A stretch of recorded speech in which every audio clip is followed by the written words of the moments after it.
सोचो और जानो, और कोई भी काम करो तो उससे पहले कम से कम थोड़ा सा मंथन कर लो, चिंतन कर लो कि आप जिस पैसे को पानी की तरह बहा रही हो, उस पैसे को कमाने के लिए आपके पुरुष सुबह निकलते हैं और रात को घर में आकर घुसते हैं, तब जाकर आपके बच्चों को अच्छी शिक्षा मिलती है, अच्छे कपड़े मिलते हैं, अच्छा खाना मिलता है। लेकिन हम उस तरफ बिल्कुल भी ध्यान नहीं दे रहे हैं, और हम क्या करते हैं कि वो पैसा उन त्योहारों पर खर्च कर देते हैं जिनसे कि हमारा कोई लेना देना नहीं है।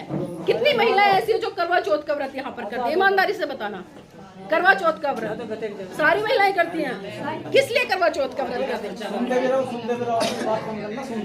किस लिए? पति का खर्चा कराने के लिए।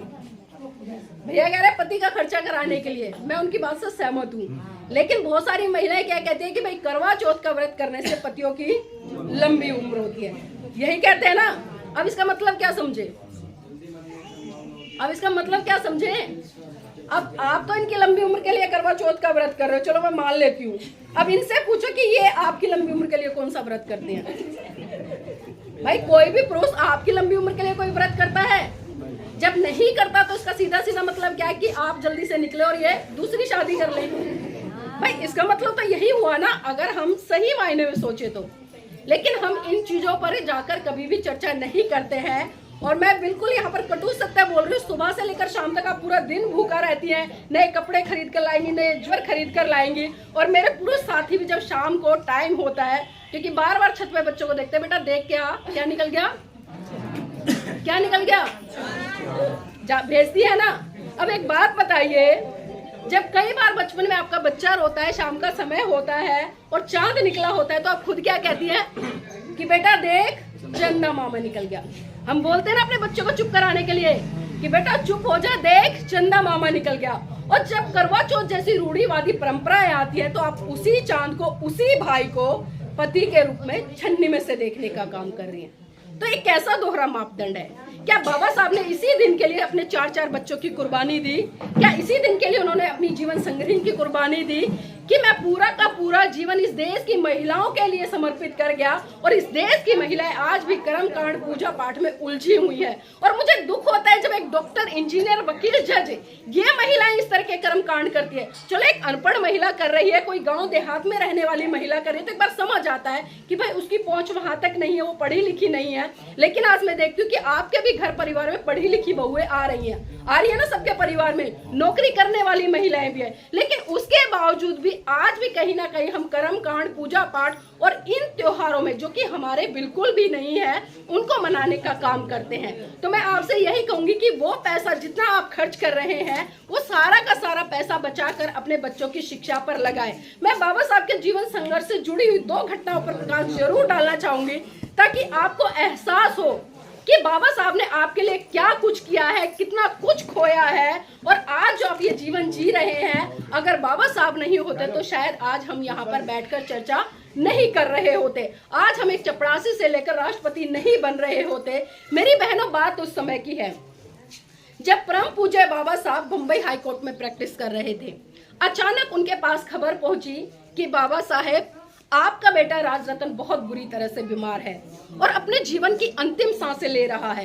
ये बात सुनकर परम पूज्य बाबा साहब तुरंत घर दौड़े आए, और जैसे ही उन्होंने अपने बेटे राज रतन को गोद में उठाया, राज रतन ने बाबा साहब की गोद में ही दम तोड़ दिया।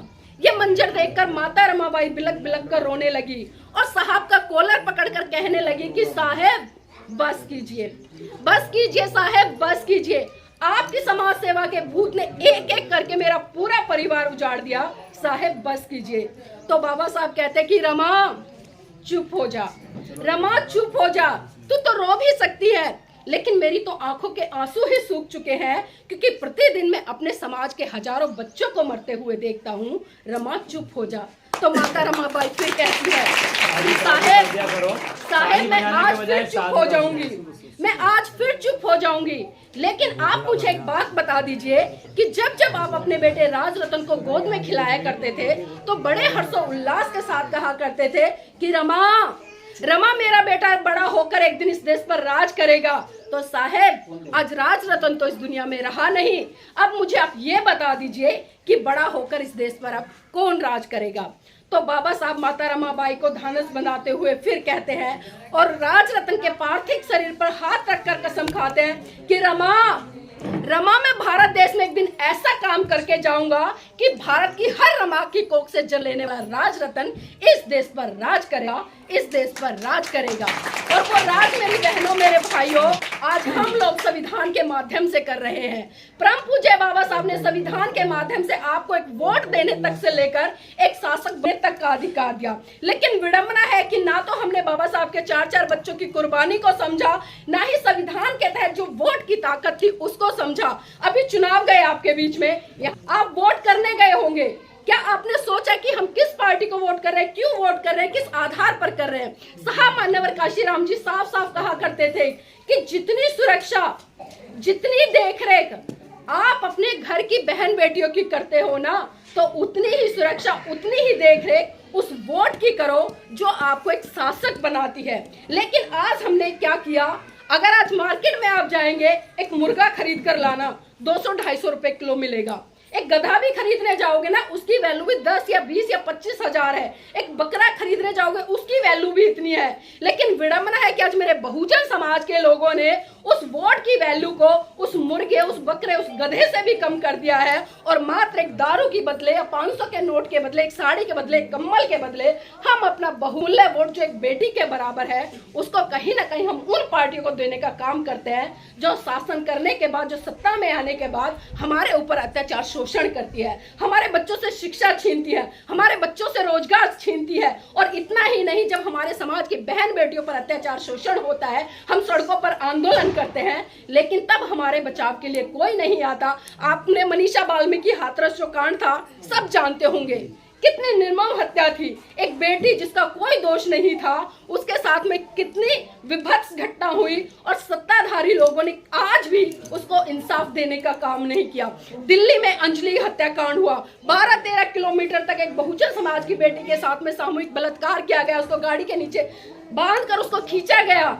आज भी वो बेटी इंसाफ के लिए, उसके परिवार पूरा लड़ रहा है। वो बेटी इस दुनिया में नहीं है। क्या उसको इंसाफ मिला? कारण क्या था? क्योंकि जब इन सत्ताधारी लोगों को हमारा वोट लेना होता है तो हम हिंदू हो जाते हैं, और जब हमारी बहन बेटियों के ऊपर अत्याचार, शोषण होता है, तब हम दलित हो जाते हैं। और बाबा साहब ने आपको साफ साफ संदेश दिया। 1935 में बाबा साहब ने एवला की धरती से साफ साफ घोषणा की कि मैं हिंदू धर्म में पैदा हुआ, ये मेरे बस की बात नहीं थी, लेकिन मैं हिंदू धर्म में मरूंगा नहीं। और ठीक 21 साल बाद 14 अक्टूबर सन 1956 में नागपुर की पावन धरती पर बाबा साहब ने 7-8 लाख लोगों के साथ में बौद्ध धर्म की दीक्षा ली। लेकिन विडंबना है कि वो 7-8 लाख लोग कहाँ चले गए? जिस देश में महाकाणिक तथागत बुद्ध जन्मे, जिस देश में उनके सिद्धांत पनमे, जिस देश में उनके सिद्धांत पनप कर इतने बड़े स्तर पर भारत की सीमाओं से बाहर निकल कर गए और भारत को एक समय में विश्व गुरु का दर्जा मिला, लेकिन विडंबना कि उसी धर्म के लिए आज हम तरस रहे हैं, उसी धर्म के लिए आज कहीं ना कहीं हम संघर्ष करते हैं। हम देखते हैं कि जब हमारे देश के माननीय प्रधानमंत्री नरेंद्र मोदी जी विदेश में जाते तो बड़े गर्व से कहते हैं कि हम बुद्ध की धरती भारत से आए हैं, लेकिन हम देखते हैं कि उस बुद्ध की धरती भारत में ही वो बुद्ध की विचारधारा से युद्ध करते नजर आते हैं। लेकिन हम इन चीजों को समझते नहीं है। बाबा साहब ने साफ साफ संदेश दिया कि भाई जाइए, आप अपने घर की दीवारों पर लिख दे कि आप इस देश के शासक हैं। ना तो इस देश के शासक बने और ना ही बाबा साहब के जो दूसरा सपना था कि मेरा ये पूरा भारत बौद्ध में हो, लेकिन हम बाबा साहब के दोनों सपनों को साकार करने में आज भी पूरी तरह से फेल है। और उसका कारण यही है कि ना तो हम संगठित हैं, ना ही हम संघर्ष कर रहे हैं, और ना ही आज हम सही रूप से शिक्षित हो रहे हैं। अगर शिक्षित होने की बात करूं तो आज हम अपने बच्चों को किस दिशा में शिक्षित कर रहे हैं? सिर्फ डिग्रियां ली, पढ़ाई करी और उसके बाद में नौकरी लग जाए, इतना ही शिक्षित कर रहे हैं, मतलब एक एकेडमिक एजुकेशन दे रहे हैं। लेकिन बाबा साहब ने कौन सी शिक्षा की बात करी? बाबा साहब ने कहा कि जब तक आप अपने दुश्मन की पहचान नहीं करते, जब तक आप अपने दुश्मन को दुश्मन नहीं समझ लेते, आपका शिक्षित होने का कोई भी फायदा नहीं है। आज हम देख रहे हैं कि हमारे ही समाज के पढ़े लिखे लोग मैं इसलिए कह रही हूँ क्योंकि वो अच्छी अच्छी और बड़ी बड़ी डिग्रियां लेकर बैठे हैं, लेकिन वो आरएसएस या भाजपा की गुलामी करते नजर आ रहे हैं। तो क्या हम उन्हें शिक्षित कह सकते हैं? कह सकते हैं उन्हें शिक्षित?